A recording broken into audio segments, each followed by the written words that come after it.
Hello. Hey everybody, Welcome. welcome to the 1855 surprise stream. Surprise stream, that's right. Coming We've to got you audio live from coming in. Faribault.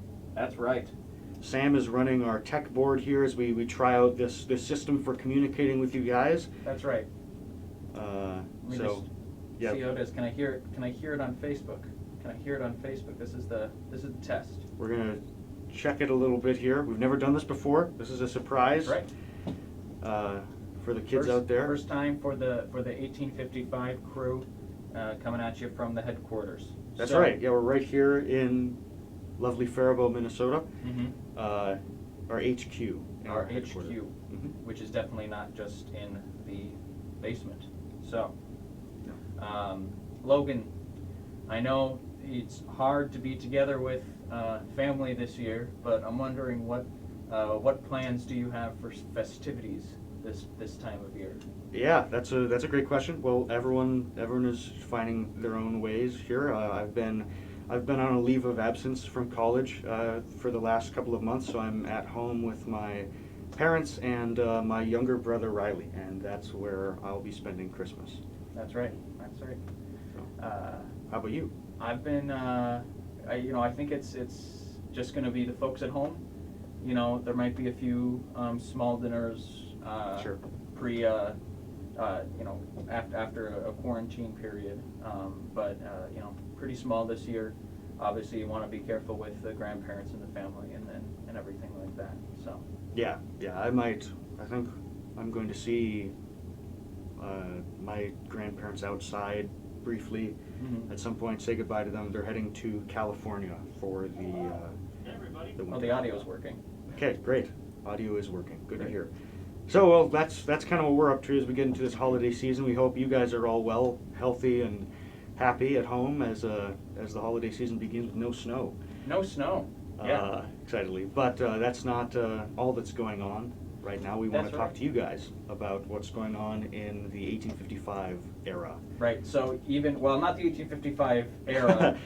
That'd be old news. That's true. That's true. No, we want to talk about some of the stuff we've been working on. So, work has slowed down for me, and school has slowed down for Logan in this time, but that opens us up to do more 1855 stories. We weren't sure what the next few years were going to look like, and obviously we could not have predicted what this year is. But we have been able to work on more stories for you guys. You may have seen that we posted a few days ago that we were up at the Minnesota State Capitol filming the James Shields episode. Now, Logan, how would you briefly, without giving away too much, summarize the James Shields story?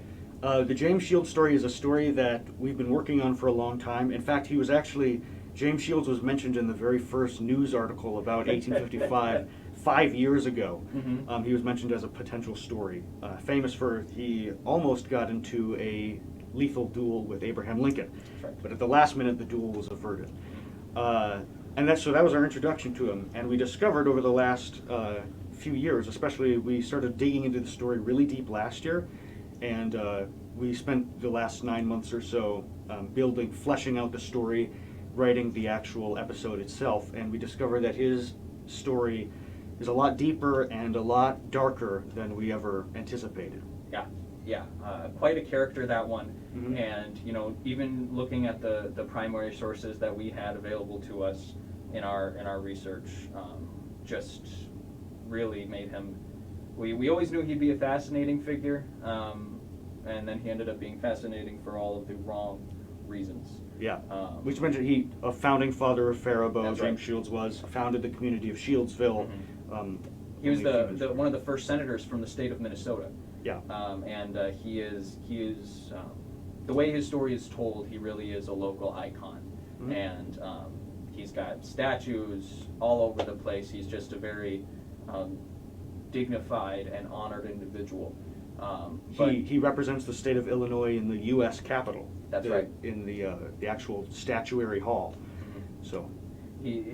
It's fascinating to go from kind of this resume of, he was in this battle, he did this, and really break down what that means and go into detail on all of those pieces. So that's a really fascinating story we're excited to tell you guys.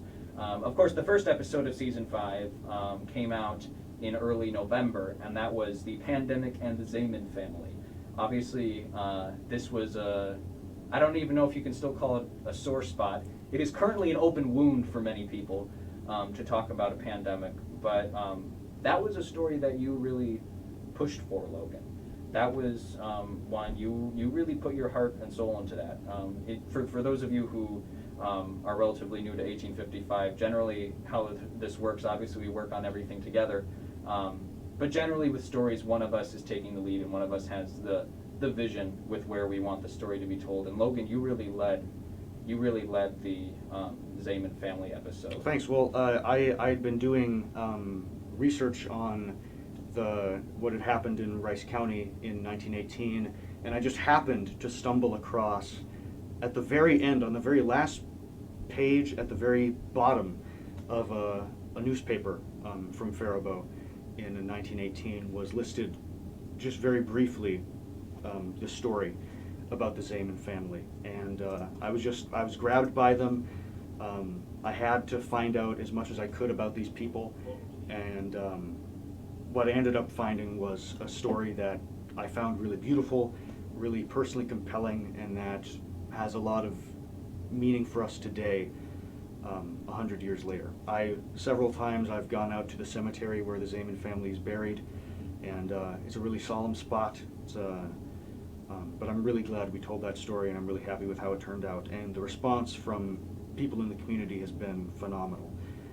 So we really appreciate the support from you guys and your continued support as we continue to talk about the episodes that are coming up in the future, including the very next episode that will be coming out, talking about the Orinoco Company. That's right. The Orinoco Company was an endeavor for a time led by some intrepid Faribault citizens, and we will be telling that story in the next few weeks here. That episode will be coming out, and actually in a little bit, Logan, I would ask you to kick things off, but I see the team you're playing for, so I don't think that would be a very good idea. Ha ha ha! The Great. kicking. Thank you. Yeah. That's some good sports comedy. That's Dan Bailey lost us 10 points. Yeah, I shouldn't have started. No, I shouldn't have started. It's terrible.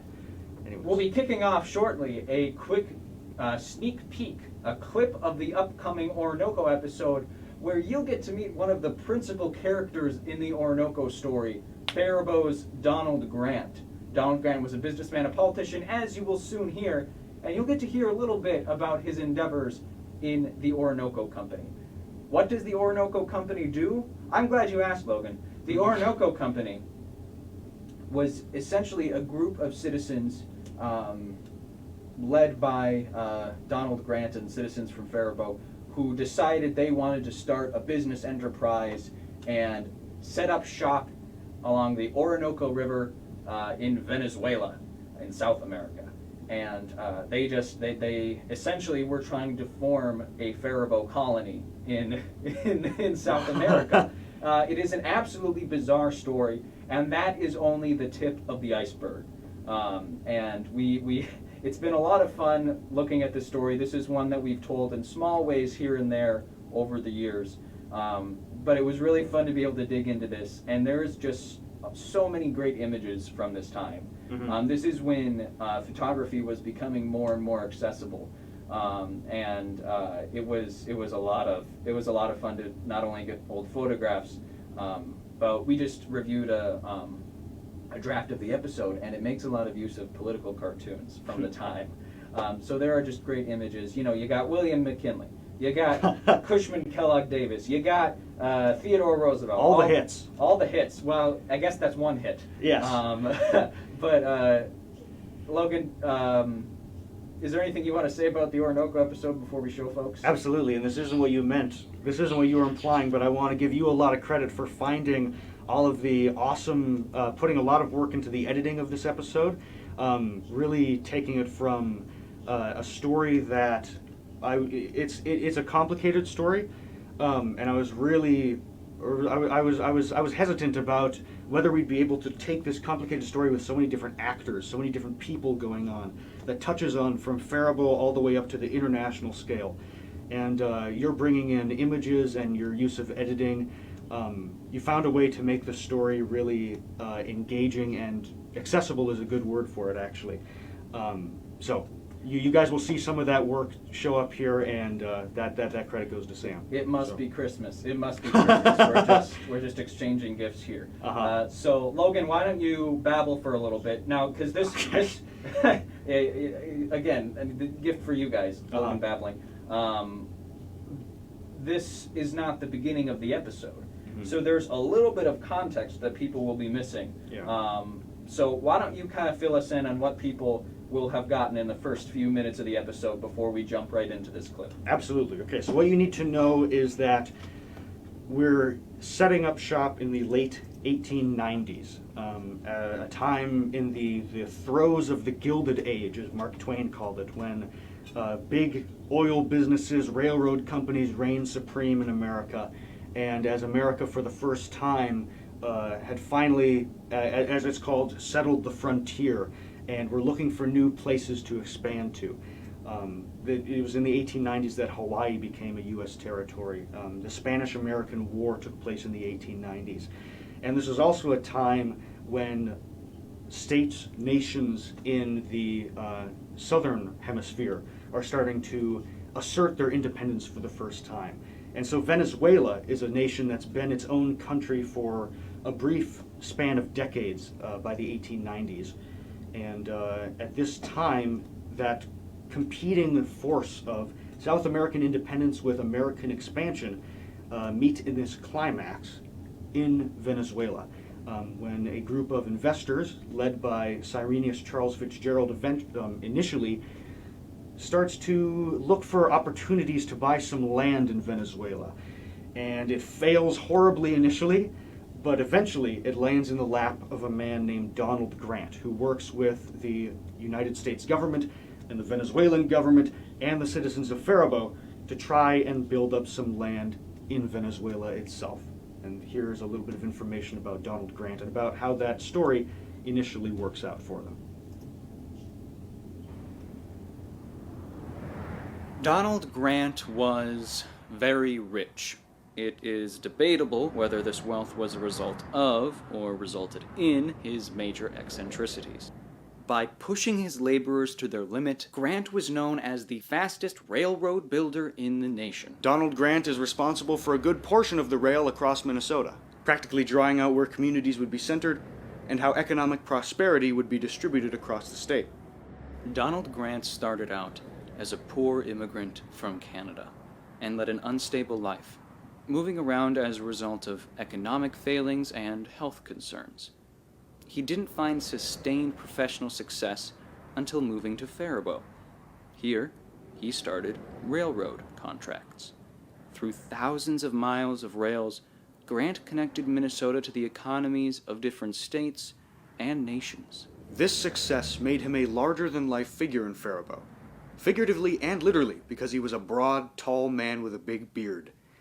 The Opera House of Faribault, which is today the Paradise Center for the Arts, the canning works, driving park, and the boot and shoe manufactory were among the enterprises which Grant had substantially promoted.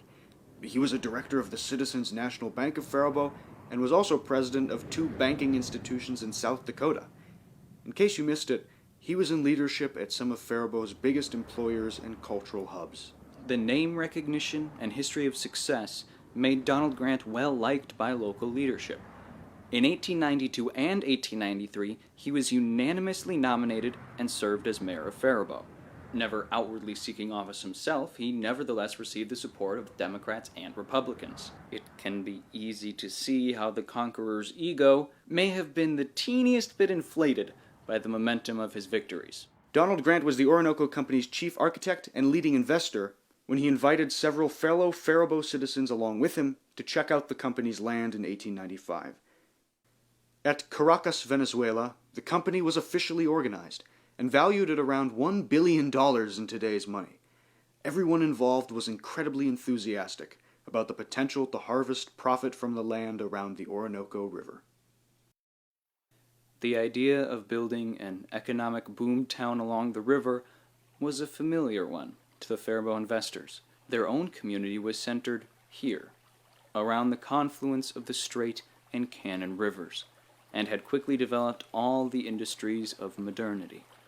The new settlement would similarly be rife with activity, from agriculture to quarrying, from transportation to milling.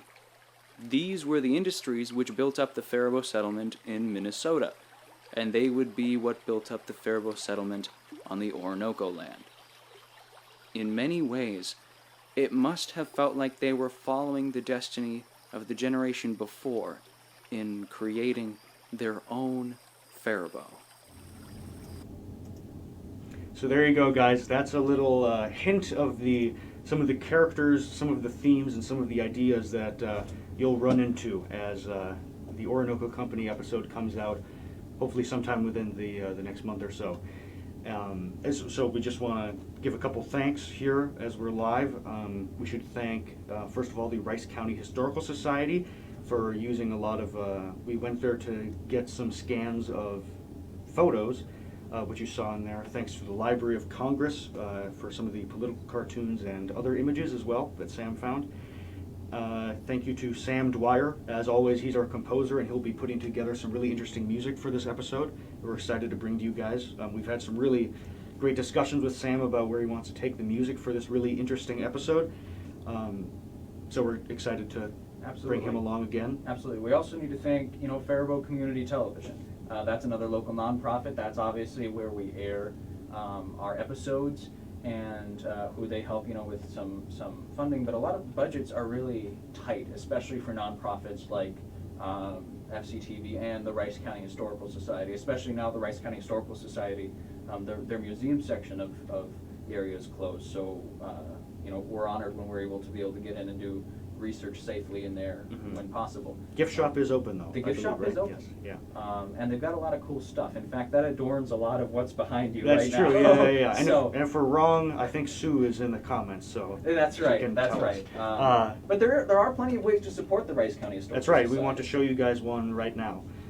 So for anyone who can see this video, Sam is going to pull up a nice, easy, quick way to support the Rice County Historical Society. I believe he'll let me know when we have that brought up on the screen for you. Yep. 1 second here. Okay. The Rice County Historical Society has been obviously a huge supporter of 1855 since the beginning.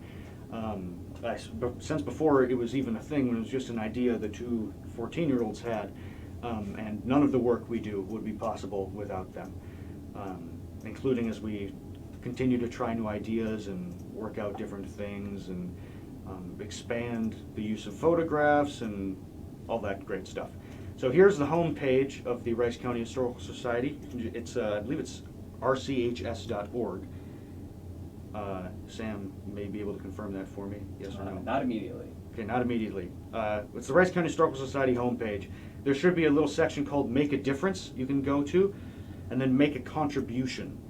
And you can go there, and it's an easy way to give to the Rice County Historical Society. A very worthy organization that deserves your support, and without whom this could not happen. Absolutely. So if you want to support what we do, if you want to support conservation efforts, if you want to support sharing and preserving local history, we hope you will consider giving the gift of history to generations to come by donating to the Rice County Historical Society. And that about wraps up what we're going to talk about here today, Logan. Yeah, I think that's pretty much it. We want to wish everyone a great holiday season, safe travels as you go. Hopefully not very far, Yeah, but don't. There's some great state parks. there's some great state parks. It's not snowing yet, like we said, It's not so snowing yet. still the grass is still green. Yeah, That's true. Here in Rice County, there's the Riverbend Nature Center, there's the Carlton Arboretum, and there are even some, for those who might have some mobility issues, there are beautiful parks all around the area that are accessible and nearby. So we hope you will make use of that. If you do need to gather, we hope you'll gather safely. And if you are unable, we hope that you can still find a way to stay connected in the season, including through live streams. We haven't been able to have a shindig or a get-together or anything, at a museum. So it's great to be able to connect with you and at least imagine your adoring faces on the other side of the camera. Yeah. Instead, I have to look at Logan. That's the price you have to pay. I know. When will it end? Uh-huh. All right. Logan, take us out. All right. Thanks a lot, guys. If I knew a nice little song to sing for you guys, I would sing a little song. But instead, I'm just going to say, have a great day.